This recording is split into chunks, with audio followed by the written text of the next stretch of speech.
Bonjour à tous et bienvenue dans ce nouvel épisode de notre podcast. Aujourd'hui, nous allons aborder une question cruciale et délicate.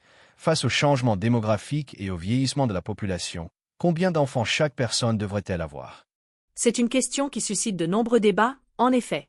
Entre les préoccupations économiques, environnementales et les choix personnels, il est difficile de trancher. Mais essayons d'y voir plus clair ensemble. Absolument. Commençons par poser le contexte. On observe un vieillissement général de la population dans de nombreux pays, notamment en Europe et en Asie de l'Est. Cela signifie qu'il y a de moins en moins de jeunes pour soutenir un nombre croissant de personnes âgées. Et cela a des conséquences directes sur les systèmes de retraite, les services de santé et plus largement sur la dynamique économique. Moins de personnes actives signifie potentiellement moins de croissance et plus de pression sur les finances publiques.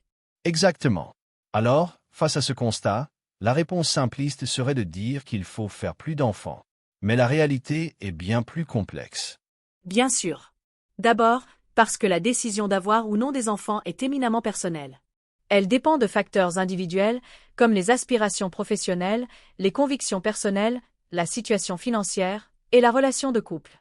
Et c'est un droit fondamental que de choisir librement le nombre d'enfants que l'on souhaite avoir. On ne peut pas imposer une norme ou un quota. Ce serait contraire aux libertés individuelles. Par ailleurs, il ne suffit pas de faire des enfants pour résoudre les problèmes démographiques. Il faut aussi s'assurer qu'ils grandissent dans de bonnes conditions, qu'ils aient accès à une éducation de qualité, à des soins de santé et à des opportunités d'emploi. Tout à fait. La qualité prime sur la quantité. Il est préférable d'avoir moins d'enfants, mais de pouvoir leur offrir un avenir meilleur, plutôt que d'en avoir beaucoup sans pouvoir subvenir à leurs besoins. De plus, il ne faut pas négliger l'impact environnemental de la croissance démographique. Chaque enfant supplémentaire représente une empreinte écologique supplémentaire. Il est donc important de prendre en compte cette dimension. C'est un argument de plus en plus présent dans les débats sur la natalité. Certains estiment qu'il est irresponsable d'avoir trop d'enfants dans un contexte de crise climatique et de raréfaction des ressources naturelles. Alors, quelle est la solution? Si on ne peut pas imposer un nombre d'enfants, et qu'il faut tenir compte des enjeux sociaux, économiques et environnementaux, comment faire face au vieillissement de la population? Il n'y a pas de solution miracle, mais plusieurs pistes peuvent être explorées.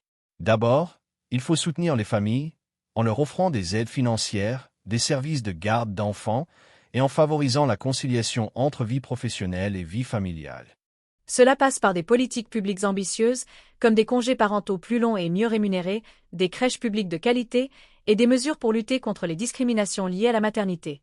Ensuite, il faut encourager l'immigration, en accueillant des personnes étrangères qui souhaitent travailler et s'intégrer dans nos sociétés.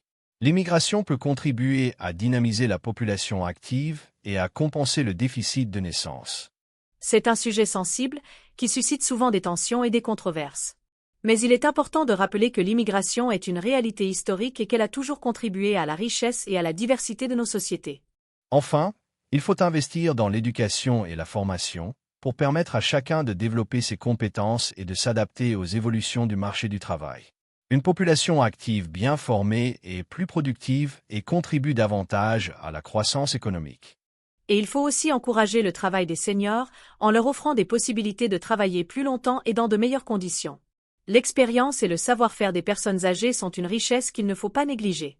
En résumé, il n'y a pas de réponse unique à la question du nombre d'enfants idéal. C'est un choix personnel qui doit tenir compte des réalités sociales, économiques et environnementales.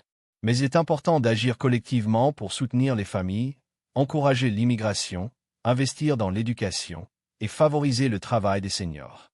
Tout à fait. Le vieillissement de la population est un défi majeur, mais ce n'est pas une fatalité.